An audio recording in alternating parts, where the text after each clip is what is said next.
deepest abysses of mythology, where shadows dance with echoes of ancient curses, lurk beasts whose power defies mortal comprehension. Their names resound like thunder through ancient legends, each one carrying a unique terror, a story of primordial power that still makes mortal hearts tremble. Cerberus, the three-headed guardian, eternally watches the gates of Hades. His eyes, like burning embers in the underworld's gloom, judge each soul that dares cross the threshold between life and death. His jaws, stained with the desperation of those who tried to evade his vigilance, serve as a constant reminder that death permits no escape. The Hecatonchires, titans of 100 arms and 50 heads, born from the union of Uranus and Gaia, embody primordial chaos in its purest form. Their bodies, twisted masses of limbs and fury, were feared even by the gods themselves. Each of their arms can unleash storms, and their screams can shake the world's foundations. Typhon, the most fearsome monster that ever threatened Olympus, stands as a nightmare made flesh. His body, reaching to the stars, covered in dragon wings, with 100 serpent heads sprouting from his shoulders. His voice is a cacophony of bestial roars that can make the gods themselves tremble in terror. From the depths of ancient Mesopotamia rises Anzu, the demon bird with lion's claws and eagle's beak, thief of the tablet of destiny. His wings, when beaten, create storms that can devastate entire cities, and his roar makes mountains tremble to their foundations. The Kraken, Leviathan of the Nordic seas, sleeps in the abyssal depths, dreaming of the day it will emerge to reclaim its dominion over the waters. Its tentacles, long as meandering rivers, can drag entire fleets to their marine grave. And the Chimera, nightmare spawn with a lion's head, goat's body, and serpent's tail, spews flames that can reduce entire forests to ashes. Its mere existence is an insult to nature, a grotesque mockery of creation that defies all logic and order. These creatures are not mere monsters. They are manifestations of primordial chaos, living reminders that beneath the thin layer of civilization we've built, forces capable of destroying everything we know still lurk. Their stories echo through time, not just as tales of terror, but as whispers of a world where the boundaries between divine power and monstrous nature blurred into the mists of humanity's dawn.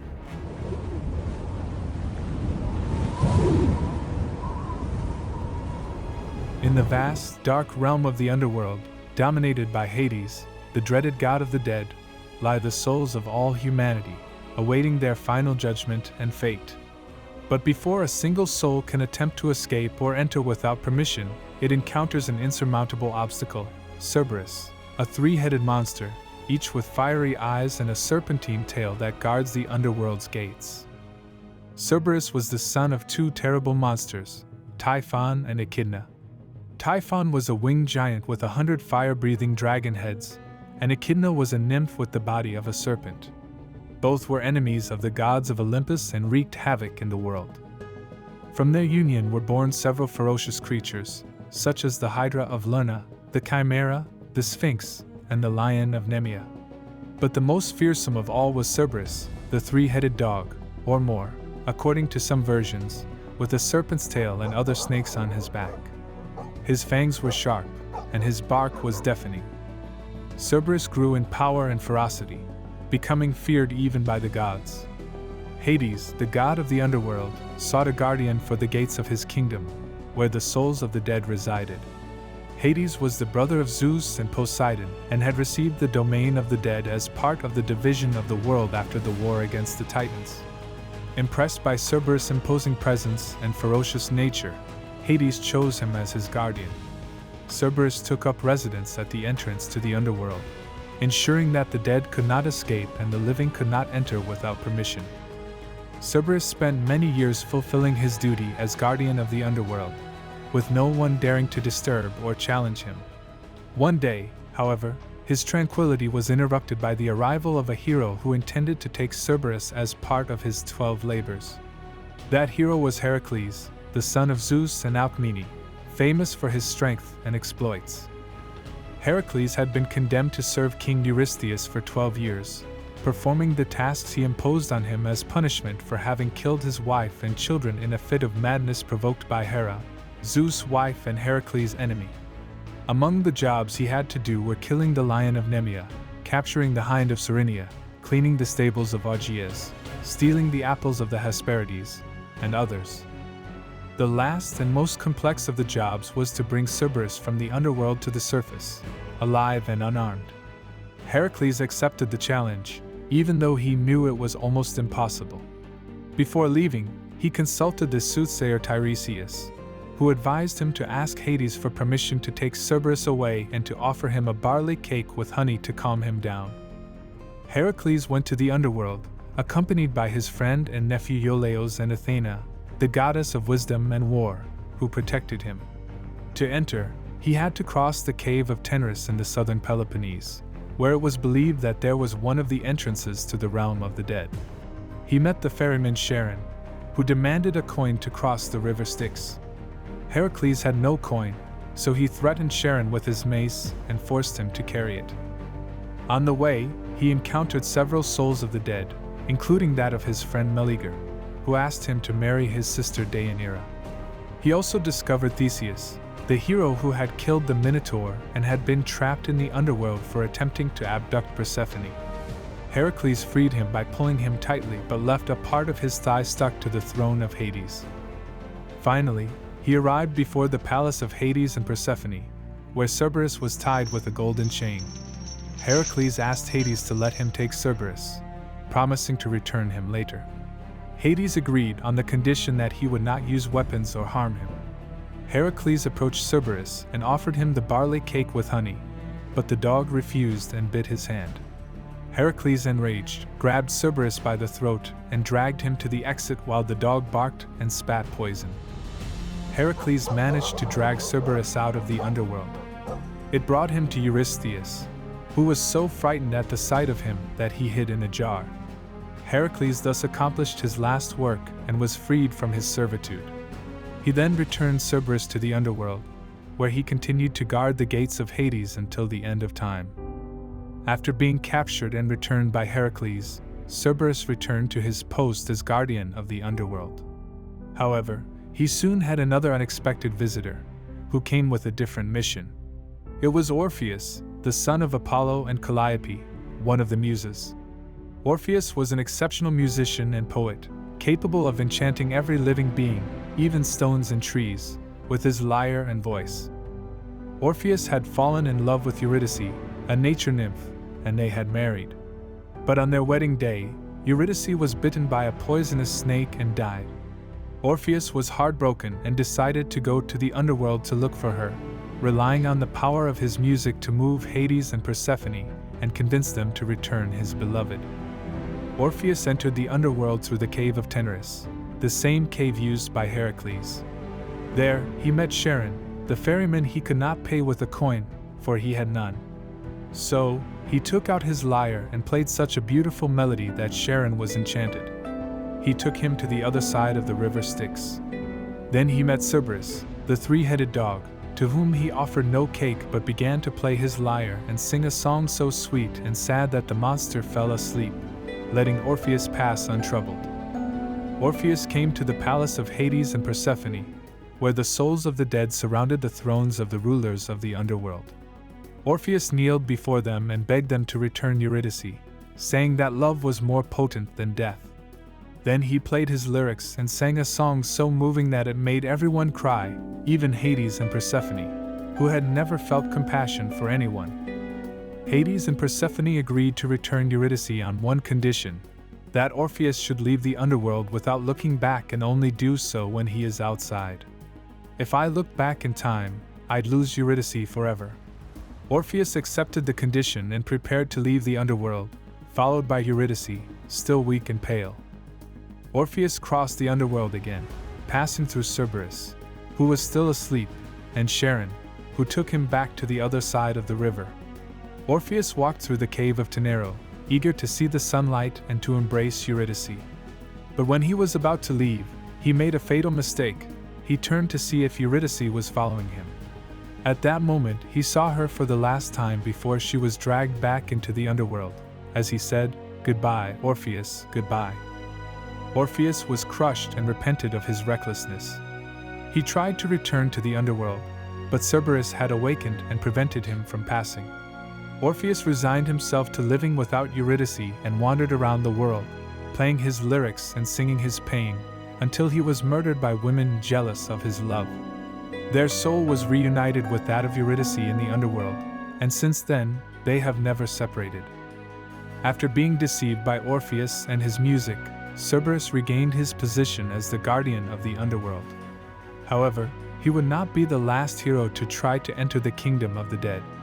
The next to do so would be Aeneas, the Trojan prince who escaped his city's destruction and sought to find a new homeland in Italy. Aeneas was the son of Anchises, a mortal, and of Aphrodite, the goddess of love. Aeneas had arrived at Cumas, a town on the Italian coast, where the temple of Apollo and the cave of Sibylla, a prophetess inspired by the god, were located. Aeneas wanted to consult Sibylla about her destiny and how to get to the promised land.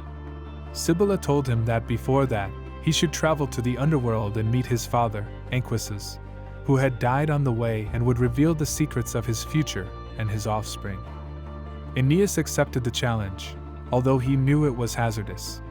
Sibylla told him that, to enter the underworld, she had to find a golden branch growing in a sacred forest, and that it was the gift she would offer to Persephone, the queen of the dead. Aeneas sought the golden branch with the help of his mother, Aphrodite, who sent him 2 pigeons to show him the way. Finally, he found the branch and quickly ripped it out, for it was a sign that the gods favored him. Aeneas returned to Apollo's temple and prepared for the journey. Sibylla accompanied him, for she was the only one who knew the way to the underworld. They both entered through the cave of Averno, one of the entrances to the kingdom of the dead. There they met several souls of the dead, including that of Dido, the queen of Carthage, who had committed suicide for love of Aeneas. Aeneas tried to talk to her, but she ignored it and left with her first husband, Sychaeus. Then they came to the river Stygia, where Charon, the shipowner, was, who looked at them with fear. Sibylla showed him the golden branch and ordered him to take them to the other side. Charon obeyed, but not without complaining that the living always caused him trouble. On the way, they saw the monster Charybdis, who devoured the water with his maws, and the Furies, who punished the wicked with lamentations. Finally, they arrived at the underworld's gates, where Cerberus, the 3-headed dog, waved furiously when he saw them. Sibylla threw him a barley cake with honey and opium, which drowned him and made him shut up. Aeneas and Sibylla passed by the sleeping dog and entered the palace of Hades and Persephone, where they delivered the golden branch as an offering. There they saw the souls of the heroes, the kings, the wise men, and the poets, who told them their stories and advice. Among them was the soul of Anchises, Aeneas' father, who recognized and embraced him. Anchises showed Aeneas the camp of the blessed, where the souls of the righteous and virtuous were, and revealed to him the fate of his people and their descendants, who would find Rome and rule the world. Aeneas was amazed and grateful for his father's words and asked him to let him stay with him in the underworld. But Anchises told him that he should fulfill his mission and that they would meet again one day. Then, Aeneas and Sibylla exited the underworld by another gate, which led to the light of day. Cerberus did not see them coming out, for he was still asleep because of the effect of opium. Aeneas and Sibylla returned to Cumas, where Aeneas gathered his companions and told them what he had seen and heard. They then resumed their journey to Italy, where new adventures and challenges awaited them. After being drugged by Sibylla and Aeneas, Cerberus returned to his post of guardian of the underworld. However, his life would not always be quiet and boring. One day, something happened that would forever change the fate of his master, Hades, and his mistress, Persephone. It is about the kidnapping of Persephone, the daughter of Zeus, and Demeter, the goddess of agriculture and fertility. Persephone was a beautiful and cheerful young woman who liked to walk through the fields and collect flowers with her friends, the nymphs. One day, while in the valley of Enna in Sicily, he saw an excellent flower, a pomegranate, shining in an intense red color. Persephone approached the flower and grabbed it, but at that moment, the earth opened, and out of it came a chariot pulled by black horses, led by Hades, the god of the underworld. Hades had seen Persephone since his reign and had fallen in love with her.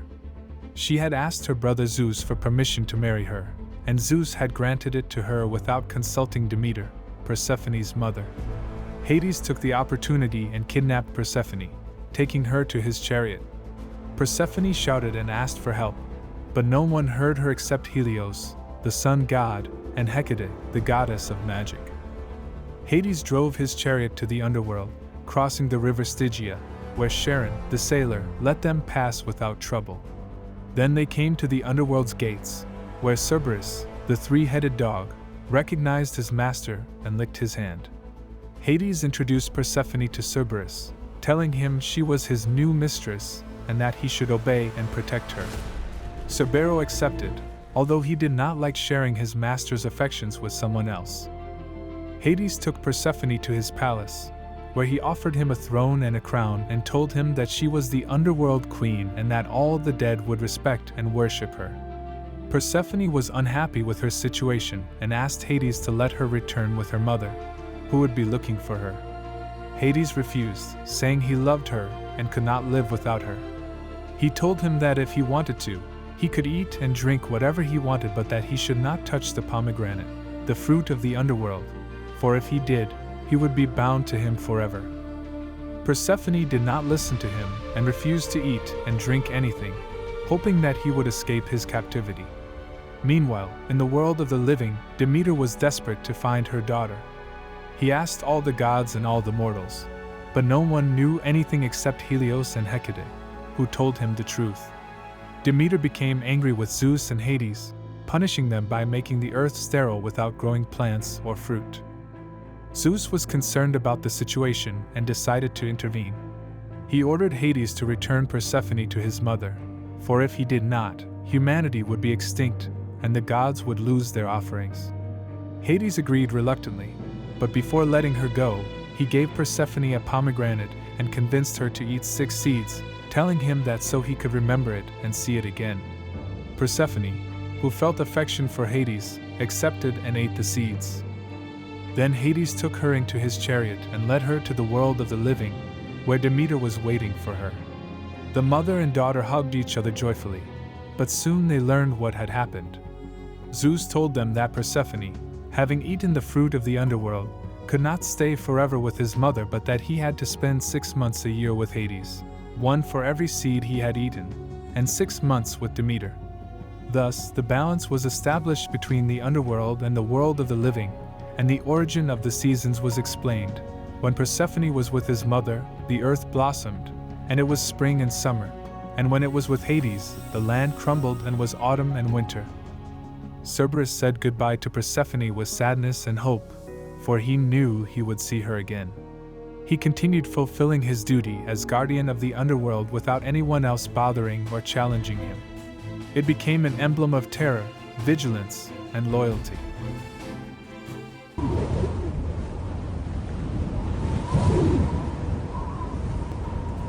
At the beginning of the world, the earth, Gaia, and the sky, Uranus, gave life to many powerful creatures. Among the most fearsome were the Hecatonchires and the Titans. The Titans, 12 in all, were huge and powerful gods. But even they paled in comparison to their 50-headed, 100-armed brethren. The Hecatonchires, 3 giants with 100 arms and 50 heads, were true monsters. Despite being children of Gaia and Uranus, their hideous appearance and immense power frightened their father. Fearing the potential of these beings, he locked them in Tartarus, the deepest place in the underworld, where they were chained and forgotten. But the fate of the giants would change when Cronus, the youngest of the Titans, rebelled against his father. In his ambition for power, Cronus castrated Uranus and became the new ruler of the cosmos. Gaia, who longed for the freedom of her children, asked Cronus to free her brothers from Tartarus. However, although Cronus agreed to free the Titans, he decided to leave the hideous beasts imprisoned. Cronus, like his father Uranus, feared the power of the Hecatonchires. Despite their brotherly relationship, Cronus could not overcome his fear of these monstrous beings. Thus, they remained in Tartarus, chained and forgotten once again. The chains of the heinous giants became a symbol of their tragedy. Despite their immense power, they were doomed to remain in the shadows, marginalized and feared even by their brothers. But Gaia, Mother Earth, did not remain in the shadows, and extremely concerned and distressed by the cruel fate of her children and furious at the injustice of Uranus, she began to hatch a plan of revenge that would set in motion a war that would change the destiny of the cosmos. The age of the gods was about to begin. The Titanomachy, the cataclysmic confrontation between the gods of Olympus and the Titans, began like a thunderclap that echoed through the cosmos. The gods, for all their bravery and prowess, were losing. The Titans, with their primordial force, seemed unstoppable, their relentless advance threatening to sweep away the gods and retake control of the cosmos. It was at this moment of despair that Prometheus approached the father of Olympus. With words of wisdom and conviction, he told him of the power locked in the depths of Tartarus, where the Hecatonchires and Cyclops remained chained by their atrocious monstrosity. He urged him to free these powerful allies, despite the difficulties and dangers involved. To free these prisoners, Zeus would have to face Camp, the guardian of Tartarus, a terrifying creature, half woman, half dragon. The brave god descended into the dark abyss determined to face the beast, to win the battle that threatened to defeat him. In the shadows of Tartarus, the fight between Zeus and Camp was an epic confrontation. The guardian, with its scaly body and sharp claws, pounced on the god with a deafening roar. The mighty god, with his fists, fought with all his might, each blow reverberating through the depths of Tartarus. Finally, with a last effort of defiance, Zeus launched a deadly blow against Camp. The creature howled as it collapsed, thus the guardian of the abyss fell. With the woman defeated, he released the Hecatonchires and the Cyclops. These powerful creatures, grateful for their freedom, joined the fight against the Titans. With their help, the tide of battle began to turn. Amidst the chaos of war, three figures rose above all others: Zeus, Poseidon, and Hades, the three most powerful sons of Cronus. United, they presented a unified front against the primeval ones. But even their combined strength seemed insufficient against the ancestral power of their enemies.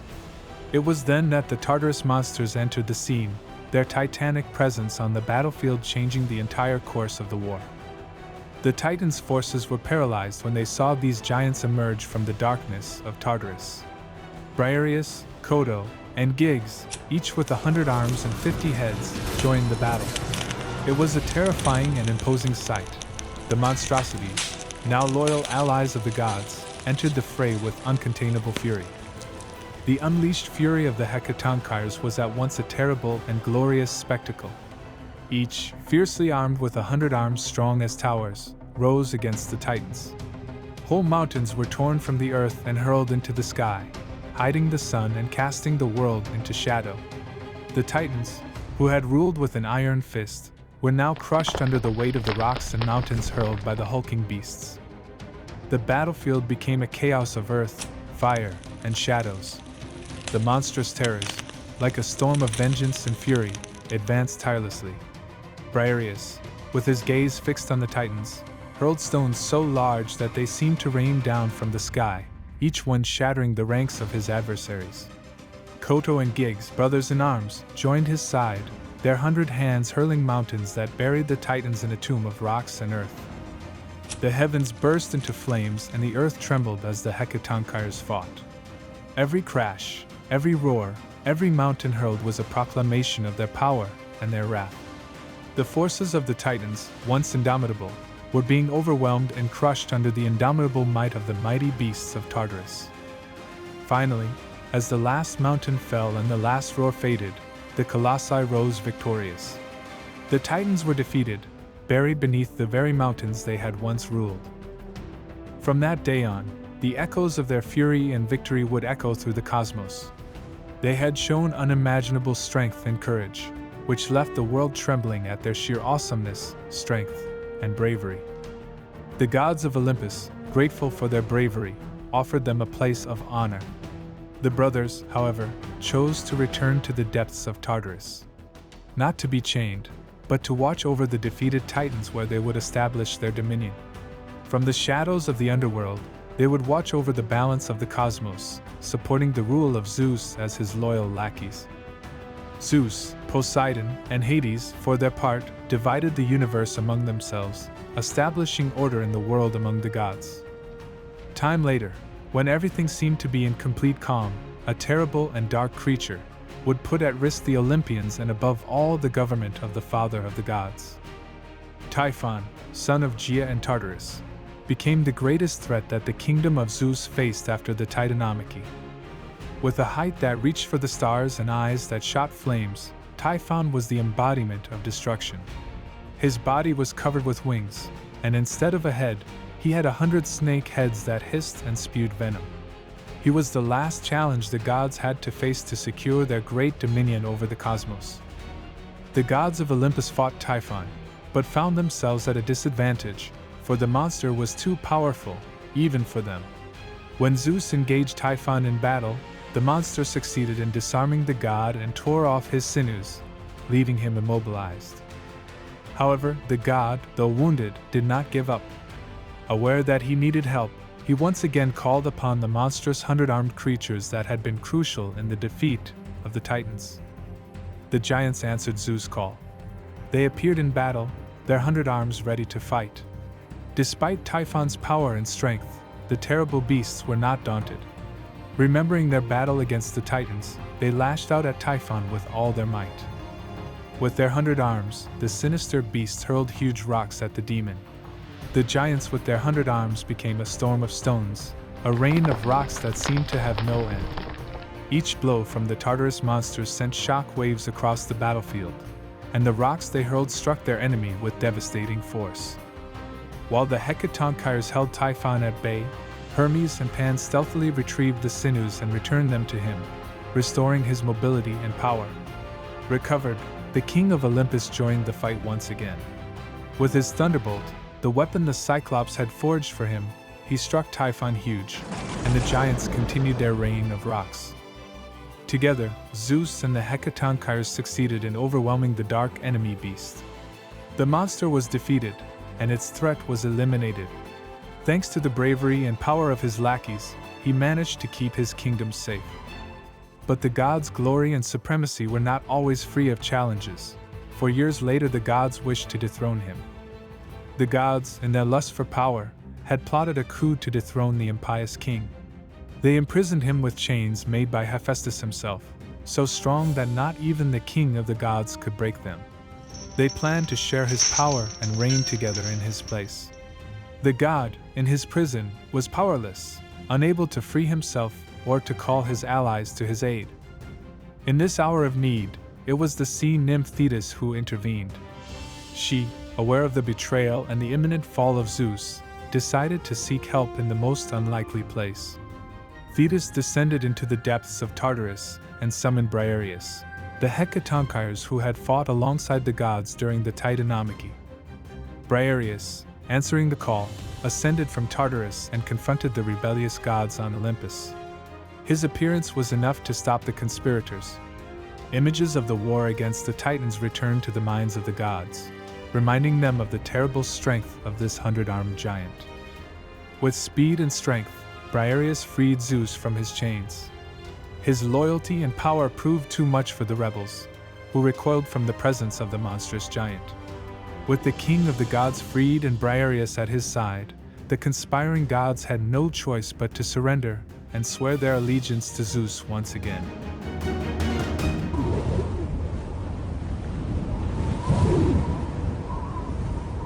Pegasus was a white-winged horse who was born in an extraordinary form.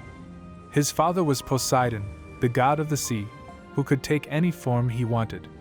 His mother was Medusa, the Gorgon, who could turn anyone looking at her into stone.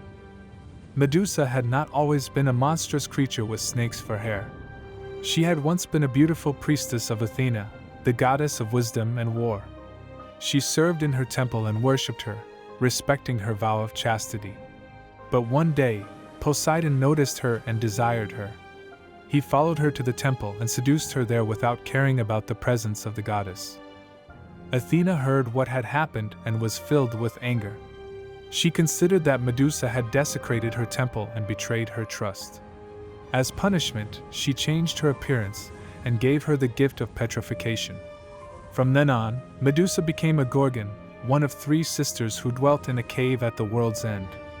The other 2 were Steno and Uriel, also monstrous but immortal. One day, the hero Perseus sets out to cut off Medusa's head and take it as a trophy to King Polydectes, who intends to marry his mother, Danae. Danae was the daughter of Acrisius, the king of Argos, who had locked his daughter in a bronze tower to prevent her from having children because an oracle had told him that she would die at the hands of his grandson. But Zeus, the king of the gods, fell in love with Danae and appeared to her as a shower of gold. Danae thus becomes pregnant and gives birth to Perseus. Acrisius was furious to discover that his daughter had borne a son and threw them into the sea in a wooden chest. But Zeus protected them and took them to the island of Seriphos, where they were taken in by the fisherman Dictys. There, Perseus grows up and becomes a brave and muscular young man. But Dictys' brother, Polydectes, the island king, fell in love with Danae and wanted to eliminate Perseus. He invited him to a banquet and asked him to bring him the head of Medusa as a gift. Perseus accepted the challenge and set out to find the Gorgon. But he did not know where to find her nor how to confront her. Luckily, he had the help of the gods, who gave him several magical objects. Hermes, the messenger of the gods, gave him a bronze sword capable of cutting through anything. Athena, the protector of heroes, gave him a polished bronze shield, which reflected like a mirror. The sea nymphs gave him winged sandals, which allowed him to fly. And Hades, the god of the underworld, lent him a helmet that made him invisible. With these objects, Perseus could reach the cave of the Gorgons, where Medusa and her sisters were sleeping soundly. Perseus put on the helmet and became invisible. He approached the cave and saw the 3 sisters surrounded by stone statues that were the remains of their victims. Perseus dared not look directly at them but noticed their reflection in the shield. Thus, he was able to distinguish Medusa, who was the only mortal of the 3. He crept up and cut off her head with a single blow. 2 beings emerged from the blood that gushed from Medusa's neck, Pegasus and Chrysaor, a giant with a golden sword. They were the children of Poseidon and Medusa, who had remained hidden in their mother's womb until that moment.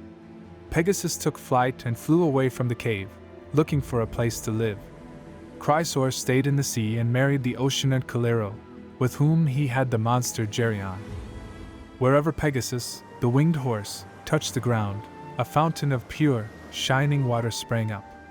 It is believed that the Hippocrene fountain on Mount Helicon appeared thanks to a stroke of his paws, becoming a sight revered by poets in search of inspiration for their works.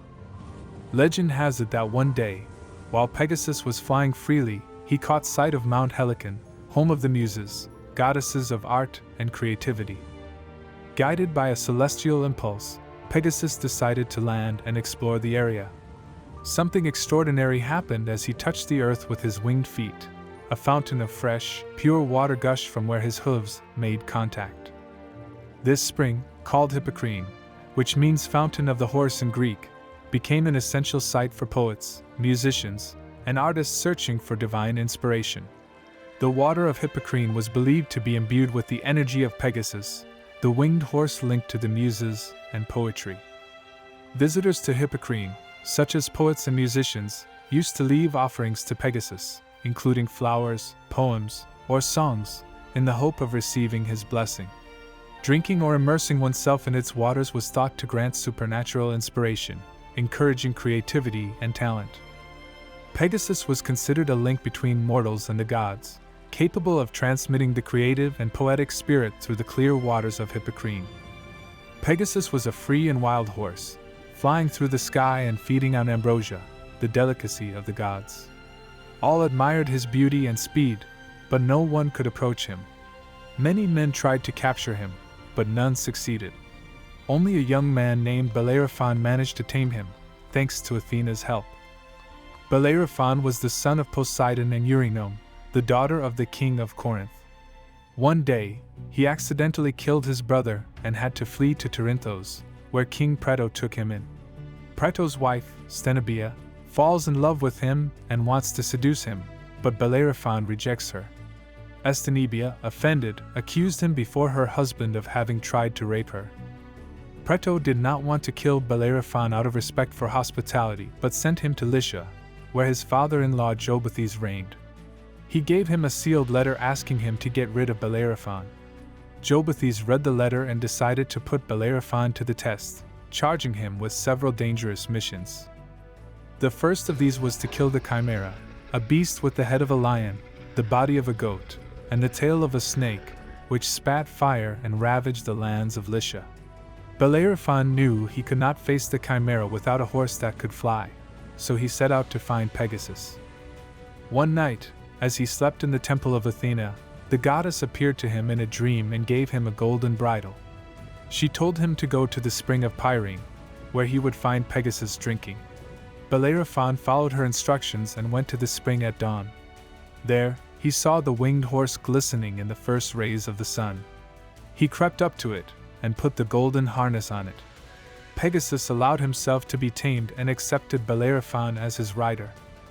Bellerophon and Pegasus prepared to confront the Chimera, a beast that combined parts of different animals and caused terror in the lands of Lycia.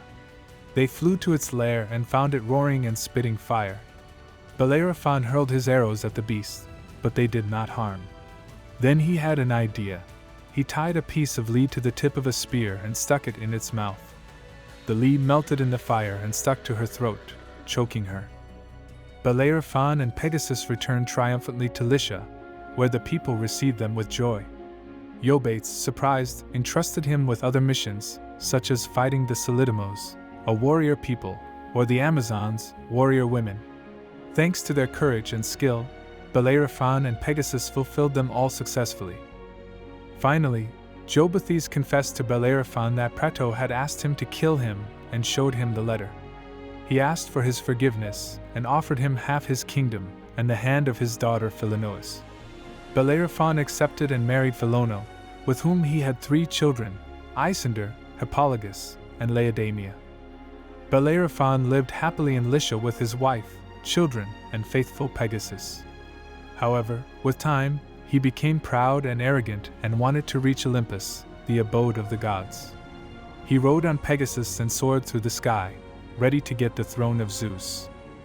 But Zeus, the king of the gods, was furious at Bellerophon's audacity and sent a mosquito to bite Pegasus. The winged horse was startled and shook his body, causing Bellerophon to fall into the void. The hero crashed to the ground and was crippled and blinded. From then on, he wandered the world, alone and miserable, regretting his arrogance. On the other hand, Pegasus continued his ascent and reached Olympus, where Zeus welcomed him. Pegasus continued to fly through the skies, serving as Zeus' faithful steed and transporting him in his celestial chariot. In addition, the god gave him the task of carrying thunder and lightning on his back and assigned him a place among the constellations. Pegasus thus became the first horse to enter Olympus and an emblem of immortality and poetry.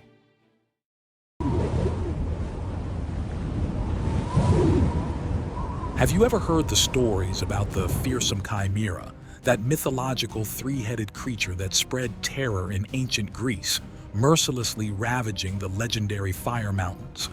Let me transport you through the stories of Greek mythology to reveal the origins of this creature born of fire and fury, capable of challenging even the bravest heroes.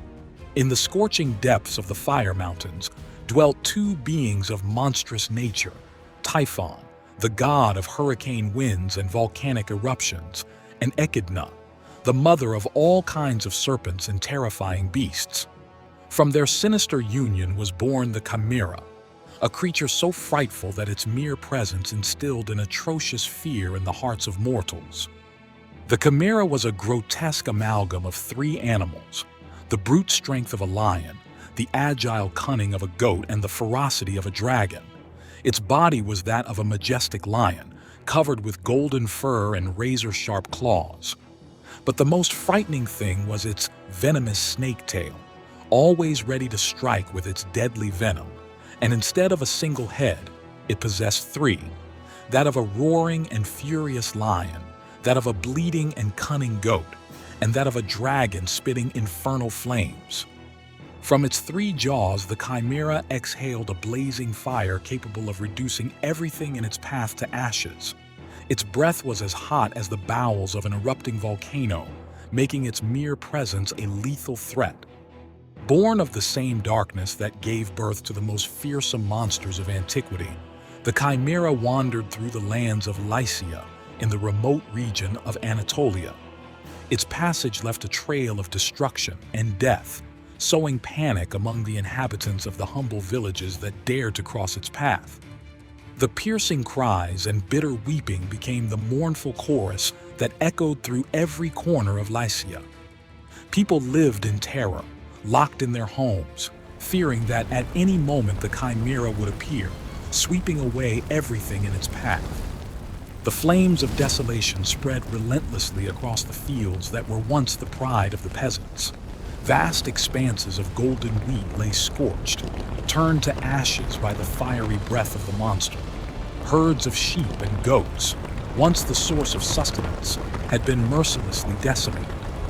Fear had become the lord and master of Lycia.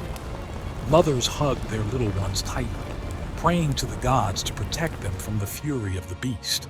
Men, once brave and hard-working, hid trembling, unable to face the infernal creature.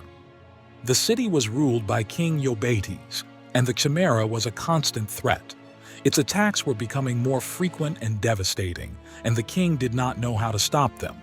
In desperation, he consulted the oracle of Apollo, seeking a solution to his problem. Eurydice, upon witnessing the strength and courage of Bellerophon, remembered the prophecy of the oracle and decided to entrust him with the mission of putting an end to the fearsome Chimera. However, he lacked a winged horse, a key piece to fulfill the prophecy. One afternoon, he summoned the courage to present himself to the village elders. "Hear me, good men. I, Bellerophon, swear by the gods that I will put an end to the plague that plagues our lands. I will confront the Chimera and restore to you the peace you so long for." His words were met with disbelief, for many had tried to challenge the monster before, only to end up burned. But Bellerophon was undeterred.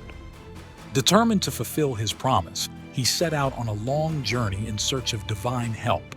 After days of tireless walking, he finally reached the sacred temple of Athena, the goddess of warrior wisdom.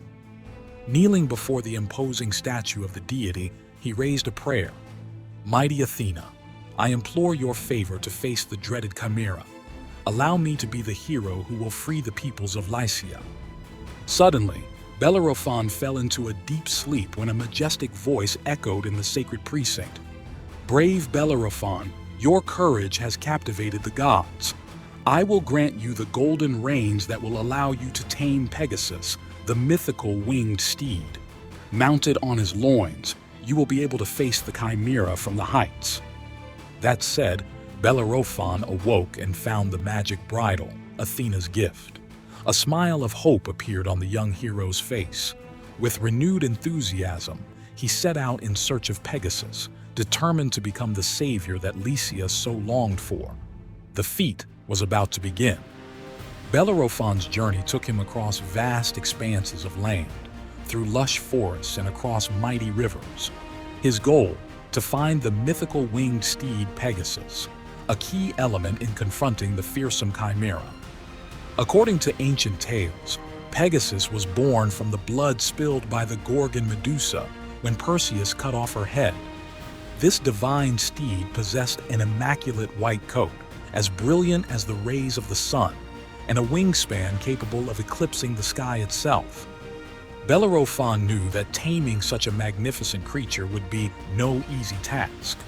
Pegasus was a free being, accustomed to roaming the skies at will, unbound and unrestricted. Trying to subjugate him would be like trying to chain the wind itself. After weeks of tireless searching, he finally spotted the winged steed descending majestically in a forest clearing. Its outstretched wings cast an imposing shadow on the ground, while its mane swayed in the wind. The young hero held his breath, aware that one false move could scare the celestial creature away. Cautiously he approached, carrying with him the golden reins that Athena had given him. Pegasus, sensing their presence, neighed defiantly and took flight. Bellerophon, without hesitation, ran after him with reins held high. "Wait, noble Pegasus. I do not intend to imprison you, but to gain your trust and friendship." The winged steed, intrigued by those words, descended again, alighting in front of the young man. His eyes, shining like the dawn, studied Bellerophon with suspicion and curiosity. "Observe us, Pegasus.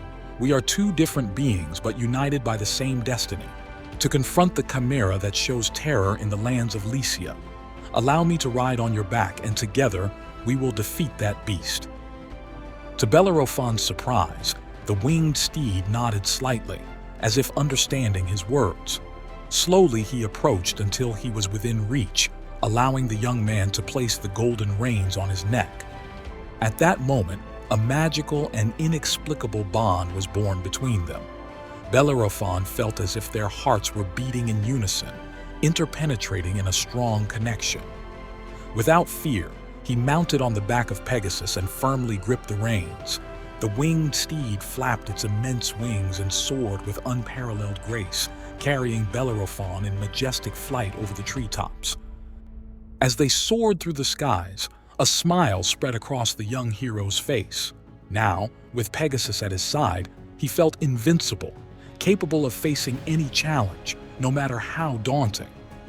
The battle against the Chimera was about to begin, and Bellerophon knew that, mounted on the back of the mythical winged steed, the odds of victory were in his favor. A new hope was reborn in his heart, and he was willing to do anything to free Lycia from the scourge of the monster. With Pegasus at his side, Bellerophon felt invincible. Together they set out in search of the fearsome Chimera, flying over the skies of Lycia. From the heights, they saw the havoc that the monster had wreaked: fields razed to the ground, villages reduced to ashes, and a trail of desolation stretching across the length and breadth of the region. It was then that a thunderous roar shook the air. Pegasus whinnied uneasily, but Bellerophon reassured him by stroking his neck firmly. "Calm down, my faithful friend. That roar will guide us to our goal. Prepare yourself, for the battle is about to begin." Following the sound, they soon located the Chimera's lair, a cave deep within a steep mountain. The creature, upon spotting them, exhaled a puff of scorching fire in an attempt to bring them down. Bellerophon, agile as a feline, managed to dodge the flames while Pegasus flapped his wings with unequaled dexterity. From the heights, the young hero could appreciate his enemy in detail. A huge being with the muscular head of a lion, the robust body of a goat, and a venomous snake's tail that waved furiously. Wasting no time, Bellerophon drew his bow and fired an arrow wrapped in molten lead. The projectile hit the Chimera's side, causing the incandescent metal to adhere to its skin and make it roar in pain. "Kneel before me, infernal beast. Today I will put an end to your reign of terror." The Chimera, far from flinching, responded with a defiant bellow and a new fiery flare. Pegasus made an evasive maneuver, allowing Bellerophon to unload another volley of arrows on the monster. The battle raged for what seemed like endless hours. Each time the Chimera succeeded in wounding Pegasus with its claws or its venomous tail, Bellerophon swooped down, brandishing his sword, forcing the beast to retreat. Finally, in a moment of distraction from the monster, the young hero spotted an opening in its lair. Without hesitation, he spurred Pegasus on and launched himself into a risky maneuver, charging with a spear at the ready. The Chimera, sensing the danger, opened its three jaws in an attempt to strike them down with its fiery breath. But Bellerophon was quicker, and with accurate aim, thrust his spear into the Chimera's throat, piercing its fiery heart. A piercing shriek shook the heavens as the Chimera writhed in agony. Bellerophon watched impassively as the monster that had terrorized Lycia struggled in the last convulsions of death. "We did it, my noble friend. We have defeated the scourge of these lands," he declared as he stroked Pegasus, whose wings kept them suspended in the air. A sepulchral silence hung over the place, broken only by the gasps of the dying creature. The Chimera, the insignia of terror and destruction, had been defeated by the bravery of a mortal hero and his winged companion. The news of Bellerophon's victory over the Chimera spread like lightning throughout Lycia. The young hero, mounted on Pegasus, made his triumphal entry into the main city, being acclaimed by a wild crowd that threw flower petals as he passed by.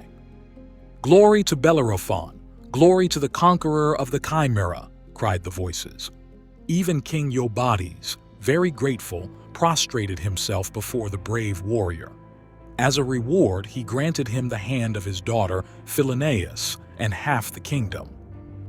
Bellerophon became a legendary hero, and his feat against the Chimera was remembered for centuries. Although the fearsome beast had been defeated, his figure endured in Greek mythology as a badge of the destructive power of nature and the ferocity of wild creatures. This video has been created for Labyrinth of Crete. Thank you for joining us in this adventure. See you soon.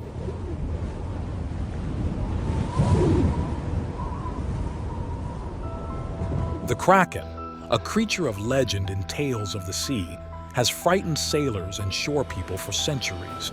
This enormous beast, sometimes described as a floating island or a giant octopus, lives in the ocean's darkest depths. From time to time, it surfaces to cause chaos and destruction. Its gigantic size and incredible strength make it a terrible threat to any ship that dares to sail in its waters. In the dark depths of the Aegean Sea, a gigantic creature was born. He was not a son of Poseidon like other sea monsters, but an aberration of nature, the result of the forbidden union between a cyclops and a gorgon. His name was Kraken, and his appearance was as terrifying as his origin.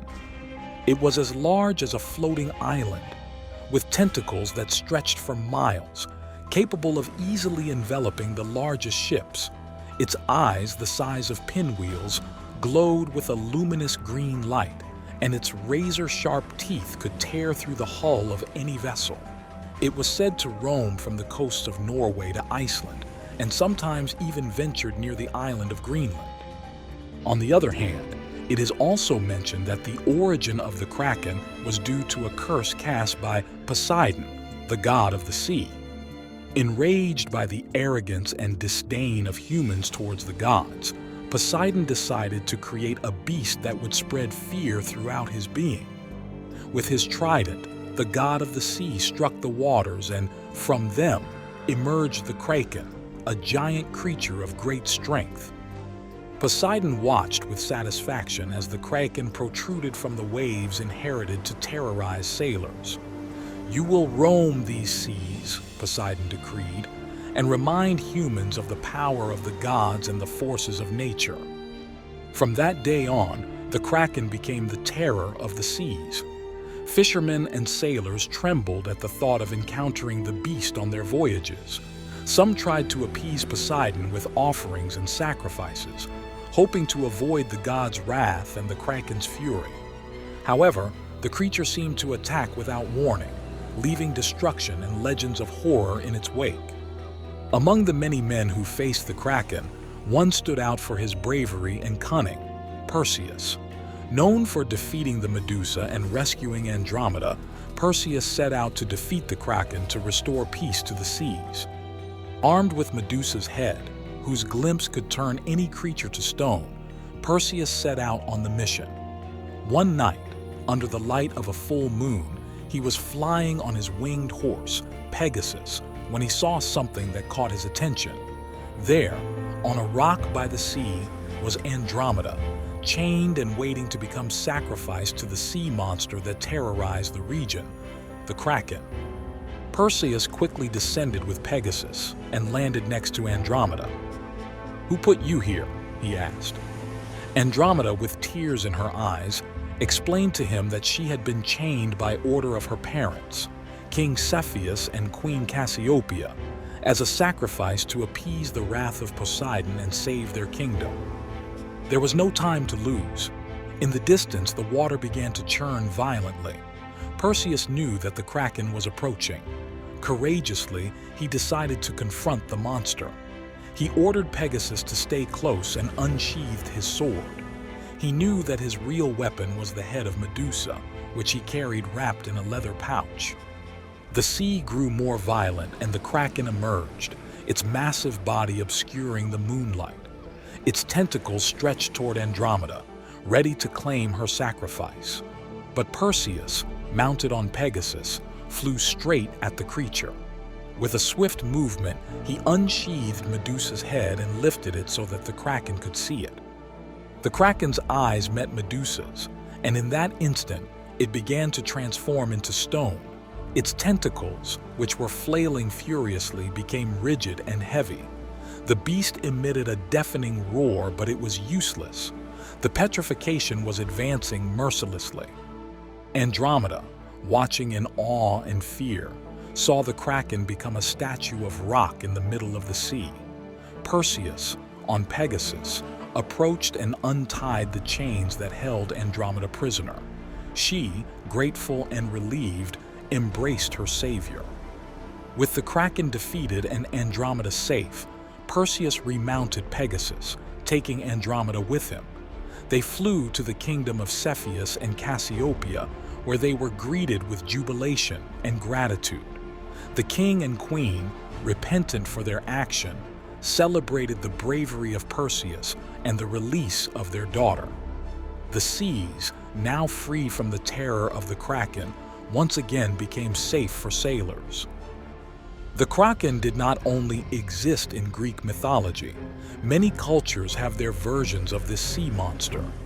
In Norse mythology, the Kraken appears as Hafgufa, a gigantic creature that could swallow a whale whole. The Vikings told stories about Hafgufa to warn sailors of the dangers in the northern sea. They said that the sea would begin to bubble and a huge dark mass would emerge, enveloping everything around it in water and foam. Hafgufa was so large that just looking at it caused panic in even the most experienced sailors. Some accounts said that when Hafgufa opened its mouth, it looked like an island. Ships that sailed too close were dragged into it, disappearing without a trace. These stories explain the disappearance of ships that never returned to port. In Japan, a similar creature is known as Akorokamui.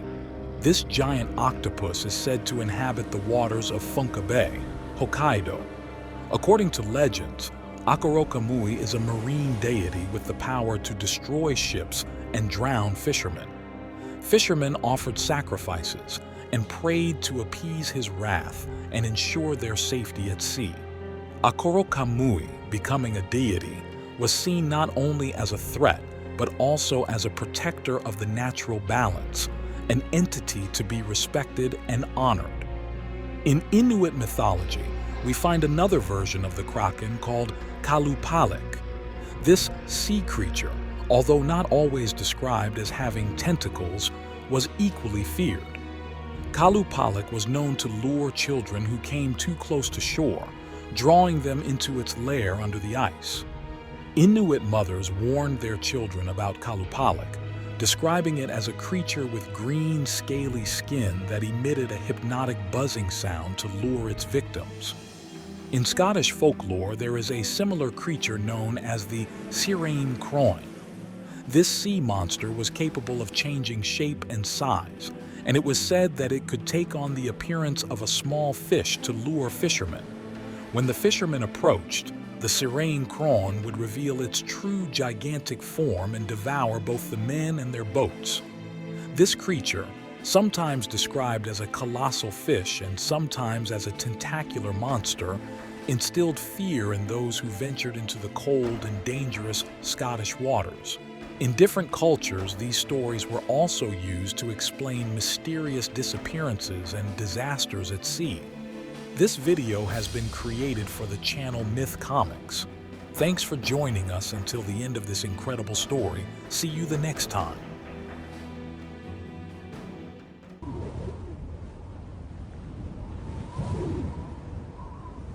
In the deepest and most hidden recesses of the gloomy caves of the mountains, dwell horrendous and evil beings that threaten to destroy humans. According to Cantabrian mythology, the Ojen Canu were terrible gigantic creatures, with a terrifying and nauseating appearance, who loved violence and misconduct. These terrible creatures were enormous ogres, with only one eye, with terrifying giant warts, and whose enormous eyes glowed in the dark with an intense red color as if they were a bonfire. Despite having only one eye, it is believed that the Ojen Canu possessed an impressive vision. They possessed enormous strength and destroyed everything in their path, and were considered to represent cruelty and anger. Their bodies were covered with coarse reddish hair, and they had long red beards with a single white hair, which according to the stories would be their only weakness. Their thick legs would be similar to giant buildings, very powerful and strong as well as their elongated arms, and these hostile creatures had 10 toes on each foot and hand. It is said that during the cold winter nights, deep in the Cantabrian forests, you can hear the thick and terrifying voices of these creatures, since that is where they go hunting most often, so you could hear terrifying conversations of these creatures as they searched for their victims. The Ojen Canu lived in large hidden tribes of which no one knew their location, since their entrances were completely closed, with large rocks camouflaged with leaves and branches of the forest so as not to be seen. So there are those who claim that these monstrous beings still live in the depths of the mountains. The females of the Ojen Canu were even more perverse and terrifying than the ogres, with a hostile and horrifying aspect. The Ojen Canu women tasted even more violence and cruelty. Unlike the males, the females lacked hair on their bodies, revealing their huge breasts that hung down to the ground. They even had to put them on their backs to be able to run. Unlike the males, they had 2 small eyes that were always covered with disgusting gunk. They had long, bulky hair that covered much of their body, and their yellowish teeth protruded from their mouths, revealing 2 sharp fangs with which they tore flesh to shreds. The Ojen Canu fed on acorns, sheep, cows, birds, bats, and robbed fishermen of their trout and eels. On some occasions, they went down to the valleys and stole the cornstalks, and devoured all the animals around them. The myth narrates that the Ojen Canu women were such evil and corrupt creatures that even their own husbands were afraid of them. For the females, the most delicious delicacy on earth was human children, whom they abducted when they were only hours old or lost in the thick forests. These perverse beasts kidnapped the newborns and took them far away to the mountains to devour them. So, with the passing of time and the deep fear of the appearance of the Ojen Canu women, humans began to protect their children with perfumes of holy water, in order to prevent them from being abducted by the horrendous ogres. When their infant victims were not available, they had to make do with eating other kinds of animals, which they accumulated in their deep, dingy dens. The birth of the new Ojen Canu was marked after the death of one of its members. For it is said that when an old Ojen Canu died or was killed by other ogres because of his old age, he was buried under a large tree in the forest. Afterward, large and nauseating yellowish worms would sprout, giving off a rotten smell, which had to be suckled by the Ojen Canu women. After several months of the death of the Ojen Canu, the females had to be always aware of the appearance of the creepy worms, because they would be the ones in charge of assuring the birth of more ogres for the tribes. The Ojen Canu women, upon seeing the terrible worms come out of the earth, would take them in their large arms and suckle them, until little by little they would grow and become truly gigantic ogres. When the orange men came out of their hidden places, they left clear evidence that they had been walking or hunting in the woods, for in times of wind, especially on the forest roads, hundreds of trees were found uprooted and felled by the hands of the hostile ogres. Because they had so much hair and long scalps, these would get entangled in the branches, causing them to be in a bad mood and take revenge on everything in their path, pulling the trees from the ground. In addition, these nauseating beings enjoyed making humans suffer, since it is believed that when they were bored, they would take large rocks from the mountains and place them in water sources, destroy the crops of the peasants, kidnap women and princesses, or leave cows without limbs or in the bones. Likewise, these beasts were the ones who sowed resentment, pride, envy, and theft among the locals, inducing them to fail. It is thought that the Ojen Canu could even transform itself into an old beggar, thus managing to enter the villages and taking advantage of the night to kill sheep, chickens, and cows, also destroying the villages, but always fleeing before dawn, so as not to be discovered. Also, the ogres had the ability to transform themselves into other forest creatures such as wolves and snakes, which helped them in the hunt.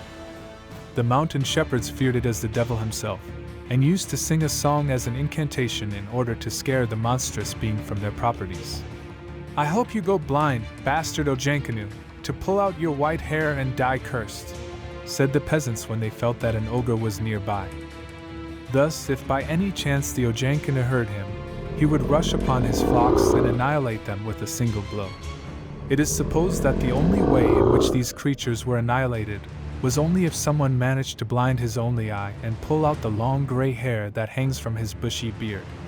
But also, the ogres could die if they fed on forest mushrooms or wild strawberries, as it was highly allergic to these foods, similar to a potent poison. His only friends were the monstrous cudgels and crows, which used to report new victims wandering the woods. On the other hand, it is said that their main enemy was the Anzu, since these creatures were the opposite of the Ojen Canu, as they were full of kindness and gentleness. On the other hand, a version of the myth narrates that every 100 years a kind Ojen Canu was born, which commonly moved away from the violent tribes of its species, to make a solitary life helping humans and living in peace. It is said that even these could be caressed by men and that he guided those who were lost in the forests, also warning of the arrival of evil Ojen Canu.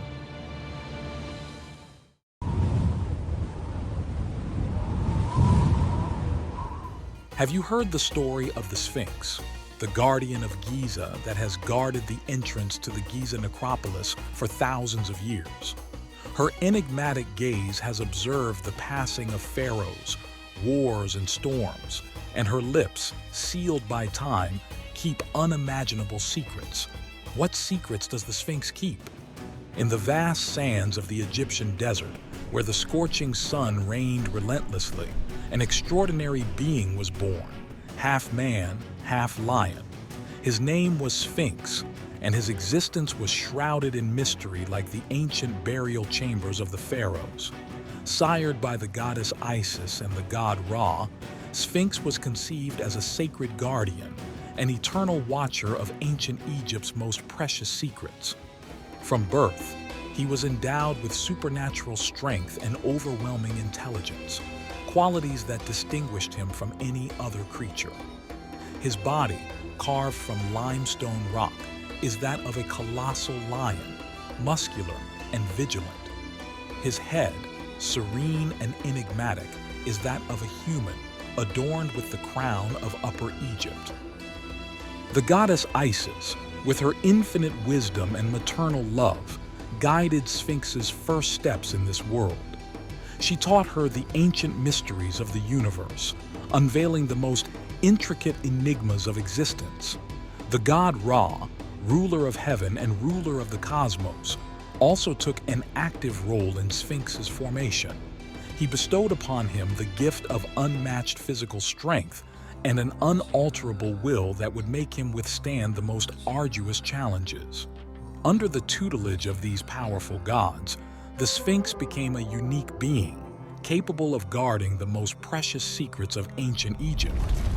But not only her appearance was impressive, but also her voice. When Sphinx spoke, her tone resonated with an innate authority, capable of making the very earth tremble. Her words, charged with power and mystery, had the gift of captivating the most skeptical listeners. As Sphinx matured, his presence became increasingly magnetic. The people of ancient Egypt revered him as a divine being, a bridge between the mortal world and the realm of the gods. Thus, Sphinx took his place as the guardian of ancient Egypt's most sacred secrets, a living enigma that would challenge the bravest and wisest mortals. Its origin dates back to the dawn of Egyptian civilization.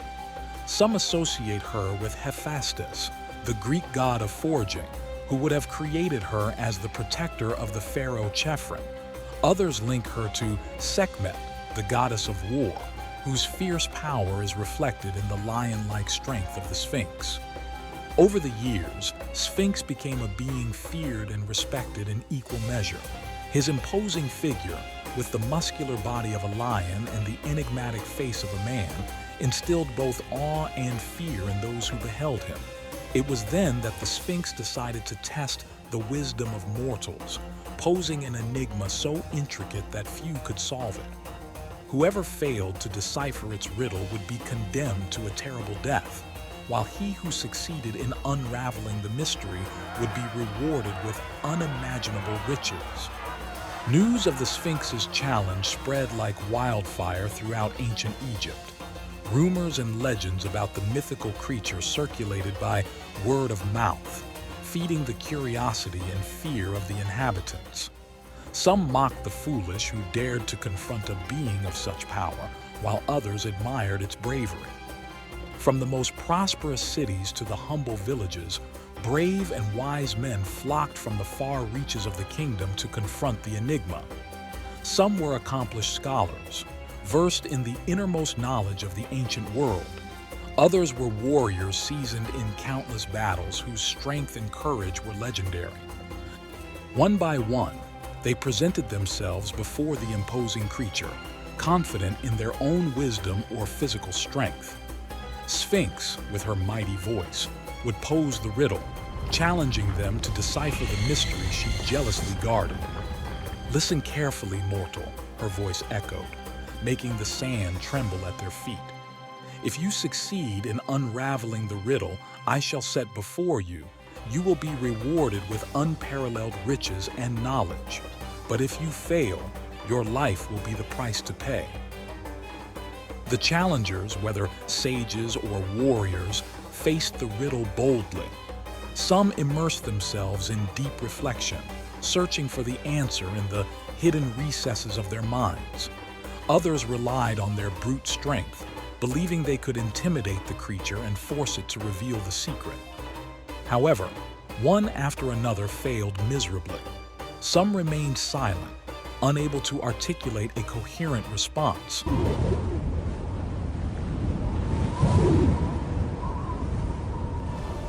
In ancient Mesopotamia, there was a creature feared for its immense power and ferocity, the Zu bird, also known as Anzu.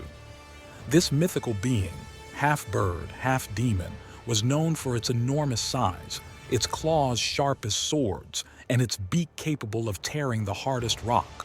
Zu was a constant challenge to the gods, a rebellious being who did not recognize any authority. With his enormous wings, he could soar over the highest mountains and darken the skies, spreading terror in his wake. But Zu's greatest daring was to steal the tablets of destiny, ancient inscriptions that gave absolute power to the king of the gods, Enlil. So, get ready, because today I will reveal to you the epic story of the bird Zu and his defiance of the gods, a battle that endangered the order of the universe and demanded the greatest of sacrifices to restore it. A legend of courage, cunning, and the indomitable power of nature. In the vast domains of ancient Mesopotamia, the gods established an order. Enlil, the supreme king, held the tablets of destiny, ancient inscriptions that gave him supreme authority over the world. At that time, Anzu, a gigantic and fearsome bird, decided to challenge the power of the gods. With wings as wide as the sails of a ship, claws as sharp as razor blades, and a beak capable of shattering the hardest rock, Anzu was a formidable creature. Its shadow darkened the crop fields and its squawk terrified even the bravest warriors. One day, as Enlil rested on his heavenly throne, Anzu seized the opportunity to put his bold plan into action. With stealthy movements, he slipped into the throne room, and before the guards could react, snatched the tablets of destiny from the hands of the supreme god. "Fools!" croaked Anzu in a mocking voice. "Did you think your reign would last forever?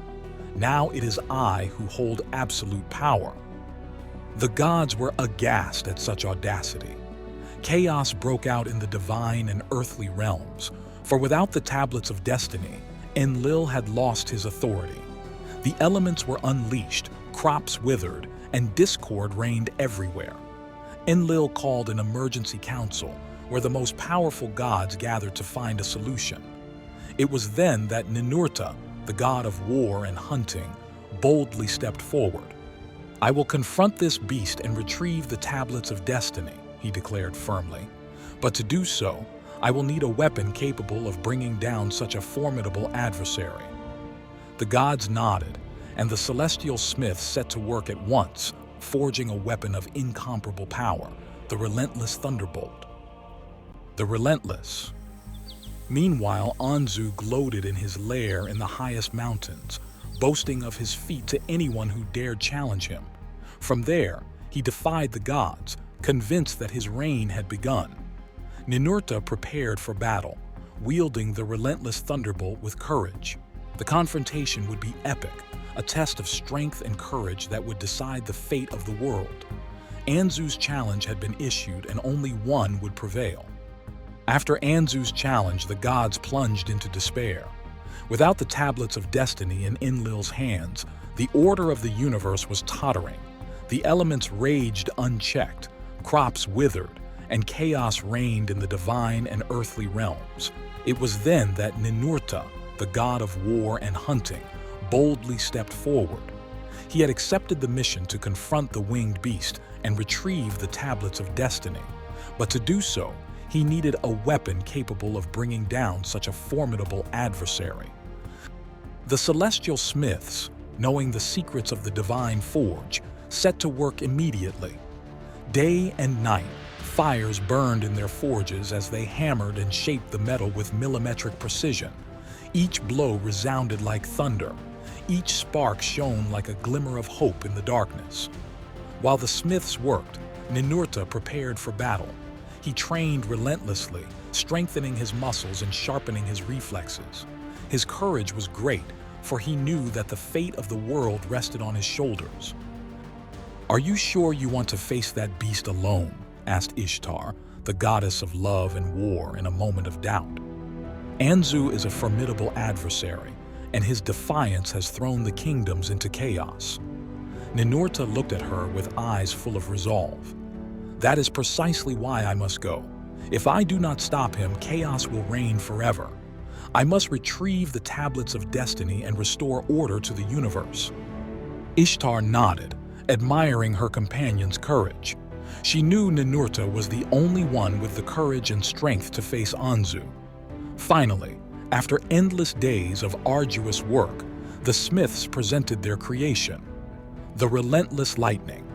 A spear of titanic proportions, forged from the strongest metals and sharpened to a point as lethal as a scorpion's sting.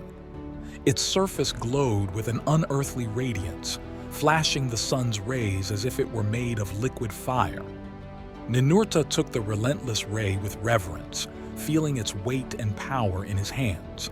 This would be his weapon to face Anzu, the beast that had defied the gods and plunged the world into chaos. With the weapon ready, Ninurta bade farewell to his divine companions and set out on his journey to the highest mountains, where Anzu had barricaded himself in his lair. The journey would be arduous and dangerous, but Ninurta was determined to complete his mission, no matter what obstacles he encountered along the way. As he approached the mountains, the landscape became increasingly inhospitable. The paths meandered between sheer cliffs and unfathomable precipices, defying even the gods with their harshness. But Ninurta advanced fearlessly, guided by his courage. Finally, after days of grueling travel, he spotted Anzu's lair, a deep, dark cave high up on a towering mountain. From the outside, the menacing squawks of the beast could be heard, challenging anyone who dared to approach. Ninurta paused for a moment, catching his breath and preparing for the battle to come. He knew it would be an epic confrontation, a test of strength and bravery that would decide the fate of the universe.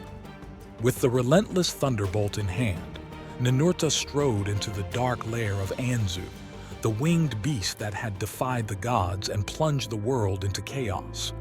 Every step echoed off the rock walls, every breath a challenge to the oppressive silence that reigned in the cave.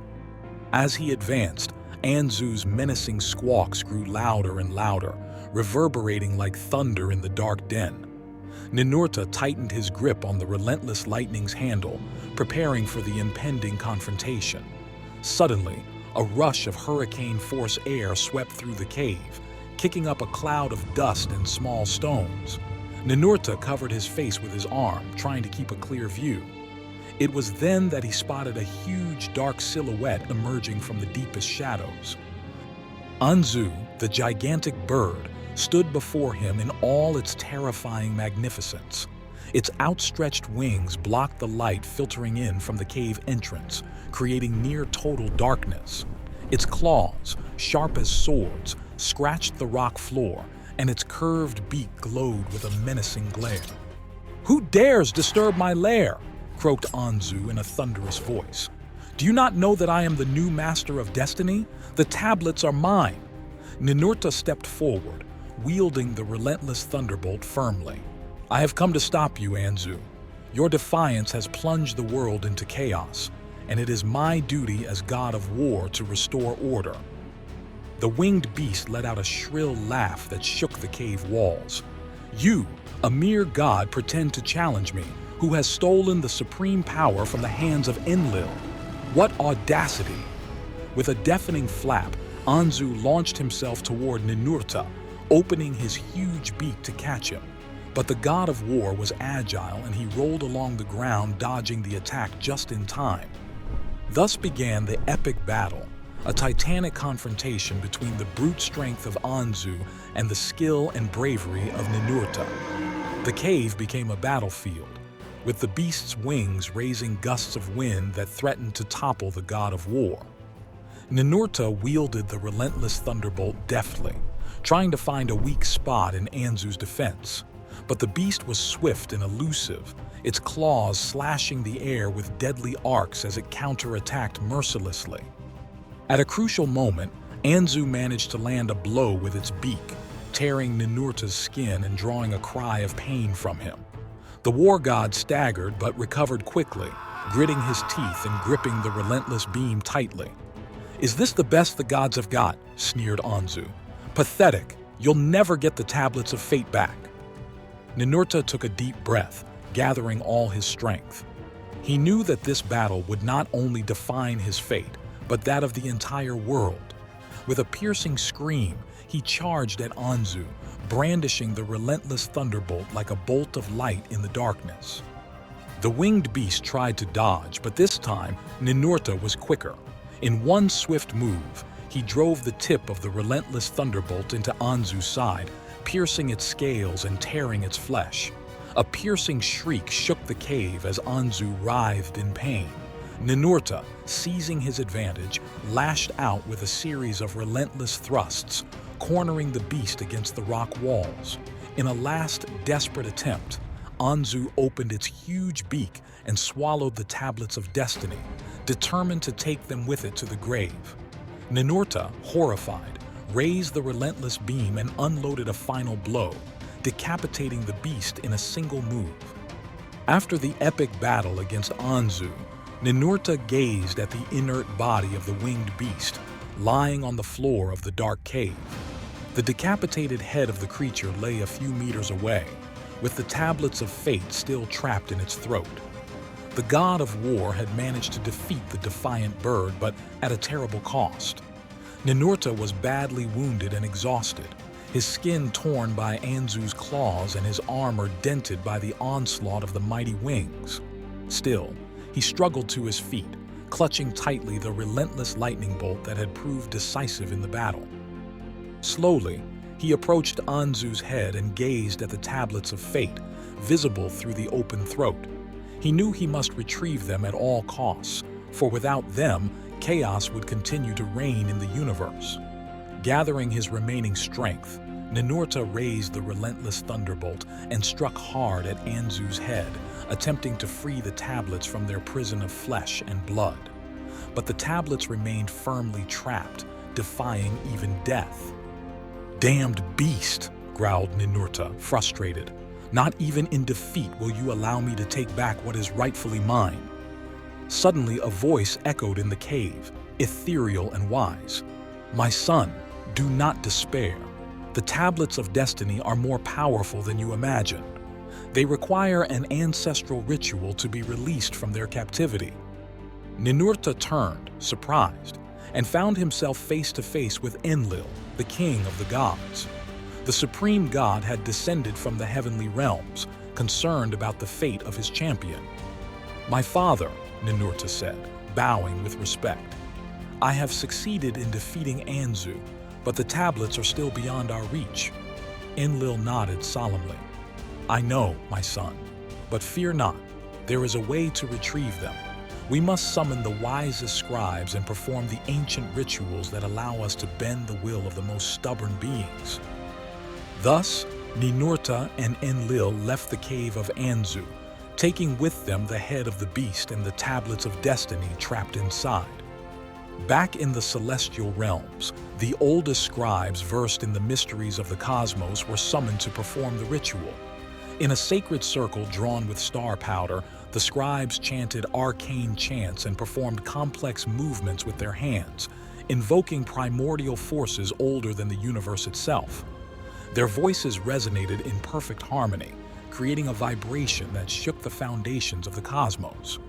Slowly, Anzu's head began to shake and twist, as if an unseen force was tormenting her from within. The scribes intensified their chanting, sweat purling their foreheads as they channeled all their power into the ritual.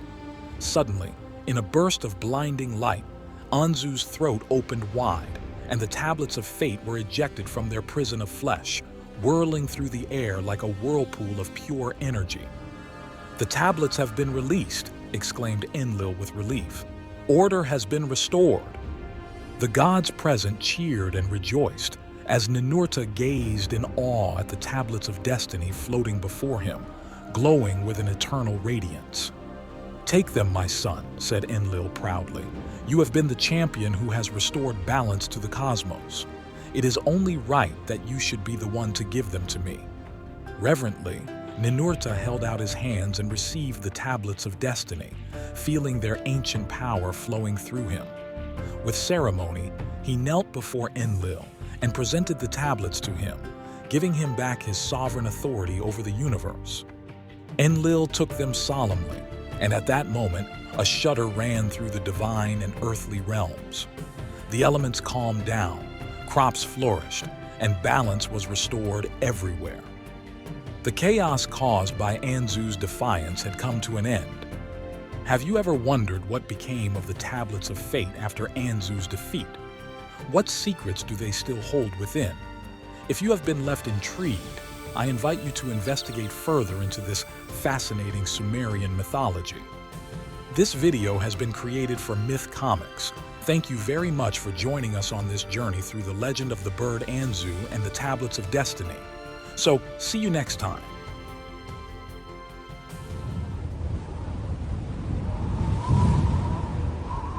Gaia the Earth was enraged at Zeus and the Olympians. In order to avenge her children, the Titans, she nursed and nurtured Typhon, the absolute horror, for centuries. The goddess Hera, wife of Zeus, was always suspicious of her husband, for good reason. It didn't take long for Gaia to convince her that Zeus had once again misbehaved with her. Mad with jealousy, Hera turned to Cronus, the evil and twisted Titan, who was chained in Tartarus, and asked him for help. Cronus, who hated his son Zeus, gave Hera 2 eggs that were to be buried together. "From both of these eggs a single creature will be born," he said in a menacing voice. "A demon capable of avenging you." Thus, Typhon was born, who was neither a human being nor a god nor a beast. Hera was frightened at the sight of him, but Gaia took him with her to raise him and prepare him to face the Olympians. He was the monster of monsters, so tall that his head brushed the stars. When he opened his arms, One hand reached to the east and the other to the very west. Instead of fingers, he had 100 dragon heads. From the waist down, he was made of vipers, which sometimes hissed up to his human head. He had a winged body and gave off flames from his eyes. Then at last, when Typhon reached his full strength and power, Gaia decided that the time had come to hurl him against his enemies. The gods themselves were terrified when they saw this immense monster rise towards Olympus. The vipers hissed, and the dragon heads roared fiercely with the roar of an army of giants. Hera was sorry, but it was too late.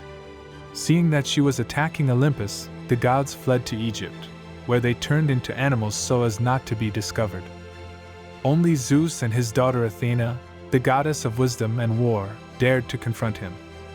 Zeus tried to obliterate Typhon from afar with his thunderbolts, but failed and was finally forced to fight him hand-to-hand with his steel sickle, the same one that his father Cronus had used against Uranus.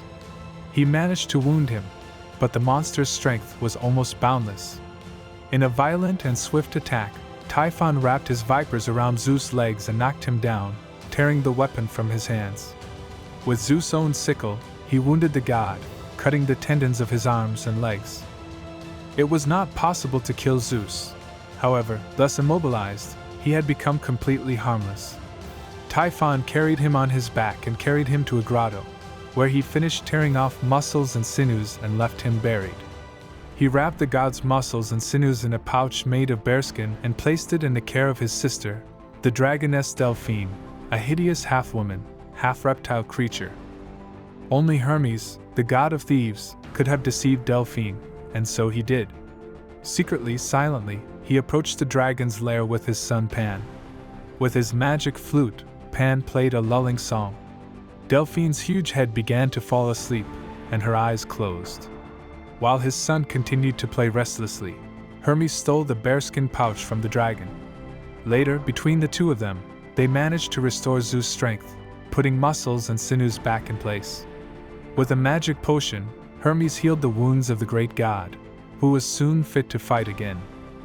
Zeus returned to Olympus and mounted on a chariot with winged horses, set off in pursuit of the monster with his thunderbolts. Typhon, surprised by an enemy he thought he had defeated, fled in the direction of a mountain where he had been told there were magical fruits, capable of multiplying the strength of whoever ate them.